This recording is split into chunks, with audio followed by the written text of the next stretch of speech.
তোমরা তিনজন ভাই হও, একজনকে নেতৃত্ব দাও। নেতৃত্ব ছাড়া কেউ চলতে পারে না।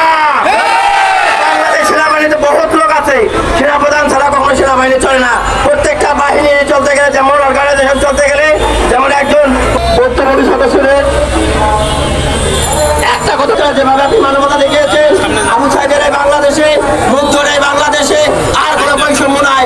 সকল বাংলার সৈনিক এক হবে, তাদের পোশাক এবং তাদের নিজেকে যারা হাত দিয়েছেন, আমরা এর ভিতরে থাকবো। আমরা পুলিশ ভাইকে বলবো, আমরা আমাদের ভাই, আমরা শান্তিভাবে বলছি ওদের নাইমুল ভাই মুক্তি পায় নাই, আমাদের লং মার্চ চলবে। আর এটা রয়েছে নাইমুলের সাথে নাইমুলের রাস্তায় আসাদকে গ্রেফতার করা হয়েছে। মিডিয়া ভাইদেরকে বলতে চাই, তার রাস্তায় সদরকে গ্রেফতার করা হয়েছিল, যেহেতু তারাও চাকরি দিত এবং তারা এক সময় চাকরি করছে এবং তারা তাদের বাসায় অবস্থান করছে শান্তিপূর্ণ।